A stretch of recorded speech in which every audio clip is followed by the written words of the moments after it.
Bom dia! Gente, então hoje vamos lá, módulo 12, protozoários, faremos só metade do módulo, tá? Esse módulo a gente vai demorar 2 dias para fazer. Vou fazer a lousa junto com vocês, cansei de ficar fazendo lousa sozinha, tá bom? Então hoje nós vamos falar a respeito dos protozoários. Então, se você lembrar um pouquinho da aula passada, nós comentamos a respeito das bactérias. E quando nós falamos sobre bactérias, dissemos que elas são procariontes, certo? Que a célula delas não tem núcleo e que provavelmente foi o primeiro tipo de vida que existiu no nosso planeta. Gente, quanto tempo as bactérias, né? Elas surgiram há 3,5 bilhões de anos. E quanto tempo ficaram só elas no planetinha? Mais ou menos 1,8 bilhão de anos. Aí você fala, nossa, tudo isso? Entendeu quando a gente fala que a evolução é lenta? Entendeu que não é assim? Hoje surgiu uma célula, amanhã surgiu um protozoário, depois de amanhã tinha uma alga, ó, uma árvore, um humano. É algo muito lento.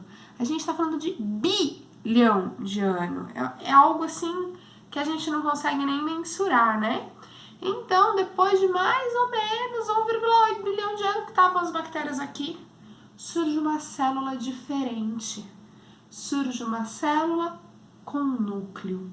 Então, essa célula tem uma capinha em volta para proteger o material genético.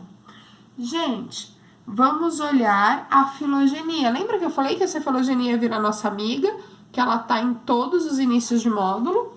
Então, nós já estudamos dentro do domínio bactéria as eubactérias, tanto as cianobactérias como as bactérias normais. Dentro do domínio arqueia, nós já estudamos as arqueobactérias. Entramos agora no domínio eucária. E a gente vai ficar no domínio eucária até o final da apostila 4, certo? Então, esse ano agora, daqui para frente, só domínio eucária. Dentro do domínio eucária, nós temos 4 reinos. Vamos começar com o reino protista. Dentro do reino protista, eu tenho protozoários e algas. Primeiro, nós vamos falar dos protozoários, depois teremos aula sobre algas. Certo? Sem nenhum problema até aqui? Gente, então, quando falo de protozoários, nós temos que lembrar que eles estão dentro do domínio eucária e dentro do reino protista. Por que às vezes está escrito protista e às vezes está escrito proctista, com um C mudo? Português latim, tá? Então a forma latinizada é com o C, quando a gente passa para nossa língua, perde o C, ok? Mas é muito parecido os dois, né? Então não tem perigo de você confundir. Se você vê protista ou proctista, você entende que tá falando a mesma coisa. Gente, dentro do reino protista, nós vimos que todo mundo é eucarionte.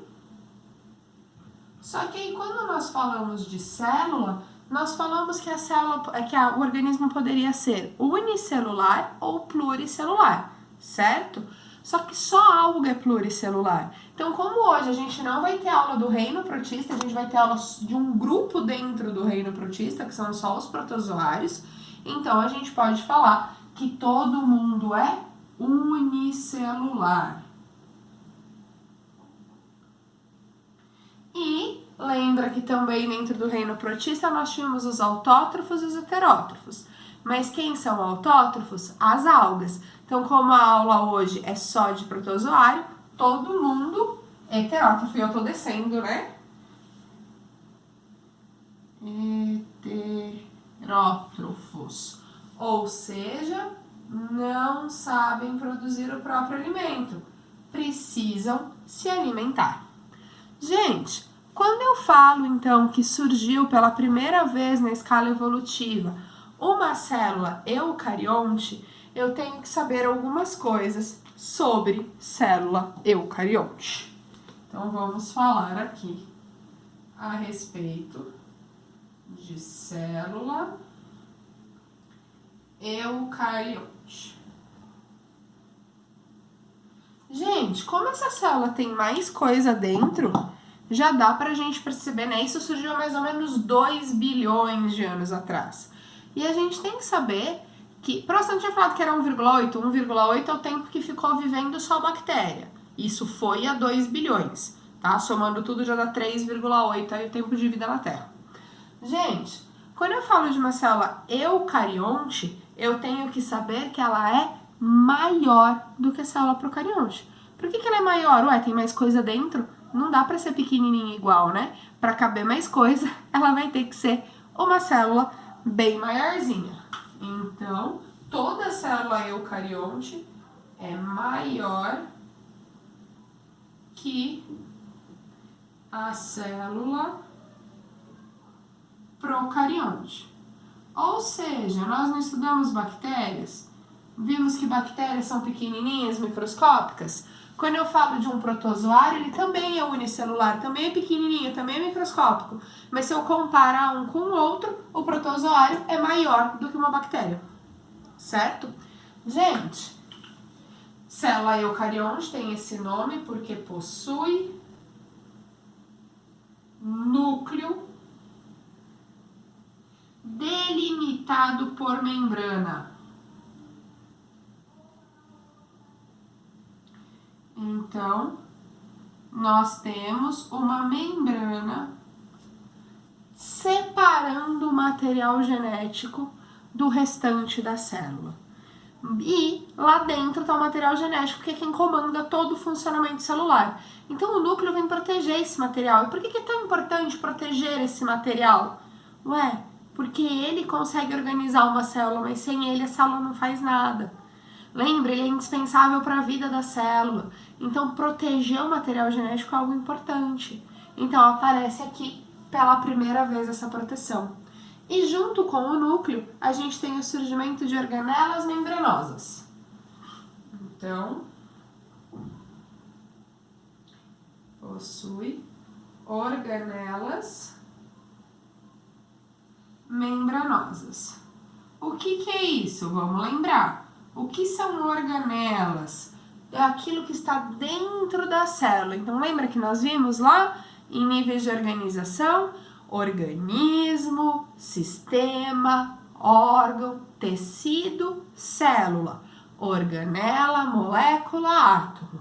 Então, gente, organela está dentro da célula. Nós estudamos diversas organelas, lembra? Foram 16, né? Os ribossomos, a membrana plasmática, o material genético, o núcleo, o citoplasma, as mitocôndrias, os cloroplastos, o retículo endoplasmático, o complexo de Golgi, os centríolos, o vacúolo, o flagelo, os cílios ou cerdas, a cápsula, a parede celular.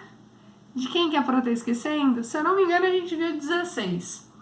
Tá? Então, nós vimos aí uma série de organelas.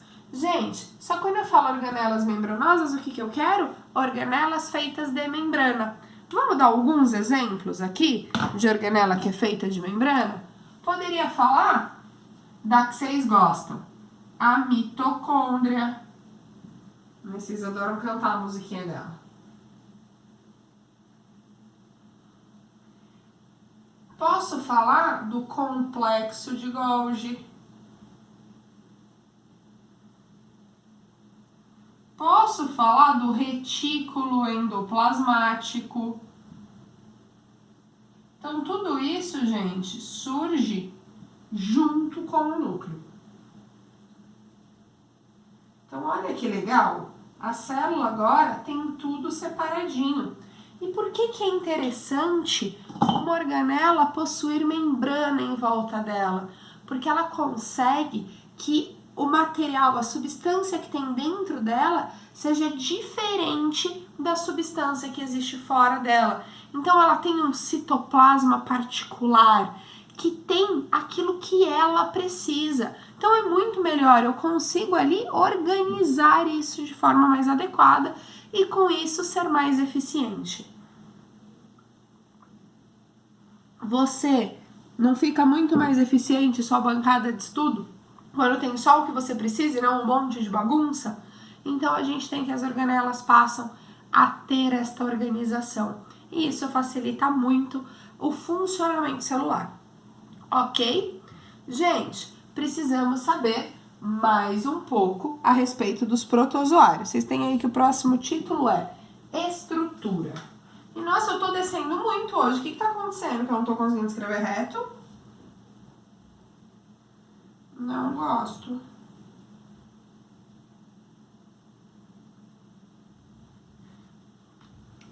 Primeiro de tudo, temos que saber o hábito de vida.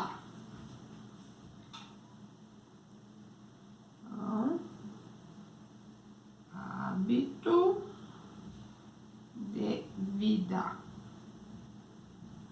Deixa eu puxar a cadeira aqui, porque se eu já tô escrevendo... Ah, também a lousa tá torta? Se eu já tô escrevendo torto mais pra cima, embaixo, vocês não vão conseguir entender o que tá escrito.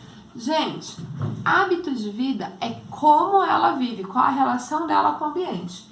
Então, nós temos que a maioria dos protozoários são livres. O que significa ter um hábito de vida livre? Significa que eu não tenho relação com ninguém. Lembra que você estudou ano passado as relações? Você estudou lá mutualismo, cooperação, comensalismo, inquilinismo, epifitismo, parasitismo, predação, competição, tá? Então, isso significa que quem é livre não tá atrapalhando a vida de ninguém, também não tá ajudando ninguém, vive ali, feliz, sozinho, certo? Existem alguns protozoários que eles fazem mutualismo. Lembra o que é mutualismo? É uma relação benéfica para as duas espécies e obrigatória, ou seja, elas dependem dessa relação para conseguir sobreviver. Existem também, gente, aqueles que fazem comensalismo. Eu tô muito brava com a minha letra, eu vou mexer em tudo aqui. Comensalismo. O que é o comensalismo mesmo? Uma espécie é beneficiada sem causar nem benefício nem prejuízo para outra. E o exemplo que a gente usou quando nós estudamos lá no sexto ano eram os protozoários. Falei para vocês que alguns de nós têm um protozoário no intestino que se alimenta de restos de alimentos não digeridos e outros não têm. E a gente nem sabe quem tem e quem não tem porque não faz diferença nenhuma pra gente, certo? E existem os parasitas. Gente, o que são os parasitas? São aqueles que vivem às custas de um hospedeiro, sendo beneficiados e trazendo prejuízos ao hospedeiro. Esses são os causadores de doenças. E a gente vai estudar eles, tá? A gente vai estudar aqui duas doenças muito importantes causadas por protozoários, que é a malária e o mal de Chagas, tá? Você até já deve ter escutado falar dessas doenças porque são bem famosas. Gente, e o que é importante aqui, tá? Por que eu tô querendo frisar isso com vocês? Porque como nós estudamos apenas os causadores de doença, é comum ficar na cabeça dos alunos que todo protozoário causa doença. E não, a maioria dos protozoários é livre. Mas a gente estuda aqueles que têm importância médica. Então nós estudaremos os causadores de doenças, certo? Mas não fica na sua cabeça que todos eles são causadores de doenças. Tá, o que é parasita, o que faz comensalismo e o que faz mutualismo vivem em outro organismo. E os de vida livre, onde que eles vivem? Onde é o habitat deles?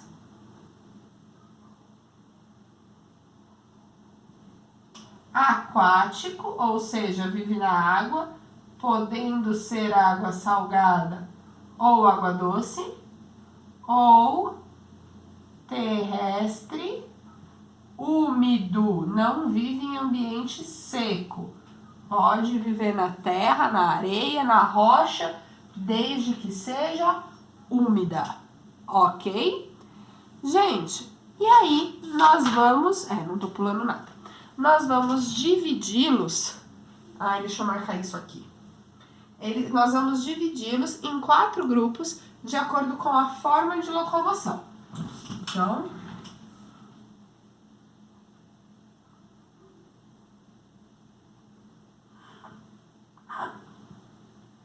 em 4 grupos.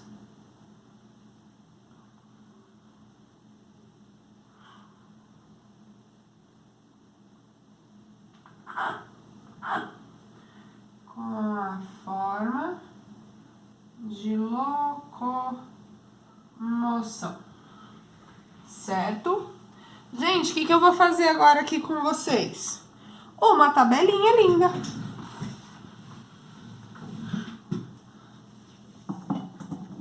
A minha tabela tem que ter 3 colunas e 5 linhas. Ok? Então, vamos lá. De verde. Vou colocar o nome do grupo, a forma de locomoção,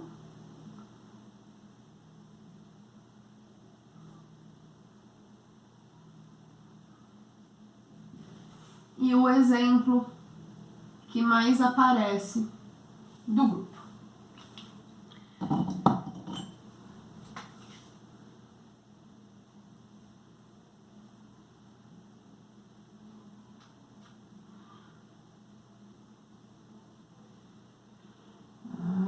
O primeiro grupo, o segundo grupo, o terceiro grupo e o quarto grupo fica aqui embaixo. Ok? Gente, o primeiro grupo que a gente vai falar a respeito é o grupo dos flagelados. Flagelados se locomovem por flagelos. Todo mundo lembra o que é um flagelo? Então, nós temos que um flagelo, a gente viu lá na aula de célula, é como se fosse um rabinho comprido. Então, tem lá a célula e ela tem um flagelo. E aí, o que ela faz com esse flagelo? Ela bate o flagelo e conforme ela bate o flagelo, ela nada para o lado oposto. Ah, professora, eu já ouvi falar que o espermatozoide, né, que é uma célula humana, é flagelada. Então, eu posso pôr ele aqui. Não, amor da minha vida, porque como você mesmo disse, o espermatozoide é uma célula humana e humanos não são protozoários. Então, não vale pôr humanos no exemplo. Certo, coração? Gente, o exemplo mais comum aqui é o causador do mal de Chagas. E o nome dele, eu te falei no dia que a gente estava estudando grafia de nome científico, é Trypanosoma cruzi.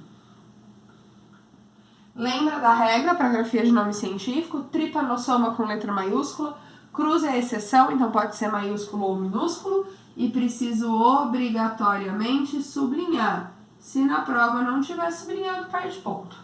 Ok? Segundo grupo, o grupo dos ciliados. Ciliados se locomovem por cílios. Como é isso, Pro? Então, tem lá a célula. E ela tem, é como se fosse um flagelo curtinho, tá vendo, ó? Ela tem cílios em toda a volta. E aí, o que ela faz com esses cílios? Ela tá lá assim, ó, ela bate todos os cílios pro mesmo lado e sobe, e desce, e vai para um lado, e vai pro outro, certo? Então, os ciliados se locomovem por cílios. O exemplo que a gente vai ver é o paramécio.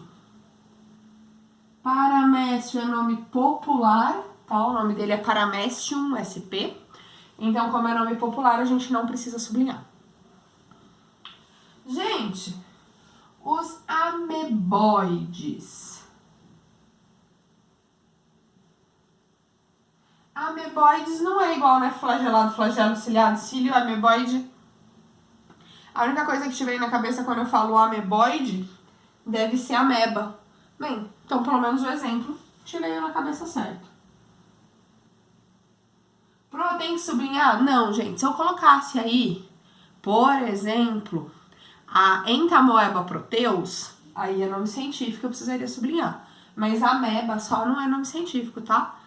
A amoeba, tá? Sim, a amoeba é um nome científico, gente. Não é aquela gelequinha que você brincava quando era criança. Gente, eles se locomovem através de um negócio chamado pseudopódes. Só que a gente vai pôr um acento, vai ficar pseudópodes. Vamos entender como é que é? Então tem lá a célula, né? Lembra que essa célula não tem forma, então a gente faz assim, parecendo um ovo frito. E ela quer andar para lá. O que ela faz? Joga o citoplasma dela e vai fazer uma onda assim, ó. Uou! E aí ela gruda aí, puxa o resto do corpinho. Então pensa aqui que a pro é uma ameba e eu quero ir pro lado de lá. Então eu vou ir, jogo parte do meu corpo, grudo e puxo o resto. Aí jogo parte do meu corpo, grudo e puxo o resto. Certo? E assim a ameba vai de um lado até o outro. Lembra que ela é unicelular, ela vai demorar um dia para chegar ali do outro lado da lousa. Ok? Isso que ela tá fazendo são pés falsos. Pseudo significa falso. Pode significa pé. Então, pseudópodes, pés falsos, que é o que ela usa para se locomover. Certo? Gente, o último grupo tem 2 nomes. Você pode escolher qual você gosta mais.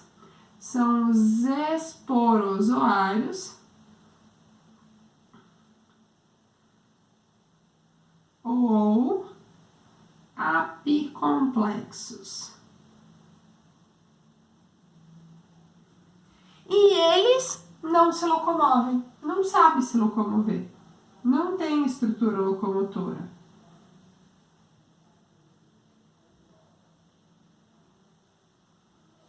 Quem a gente vai pôr aqui de exemplo? Esse é muito importante. O causador da malária. A gente vai estudar a malária em mais detalhes semana que vem, tá? O nome dele é Plasmodium. É nome científico, então P maiúsculo, sublinha, só que esse é o gênero dele. Existe o Plasmodium vivax, o Plasmodium malari e o Plasmodium falciparum. Quando a gente tem preguiça de pôr os 3 nomes, existe... Gente, isso é regra mesmo, tá? Pode pôr. Existe uma forma de representar, que a gente põe SP minúsculo. Que significa isso? Várias espécies do gênero Plasmodium.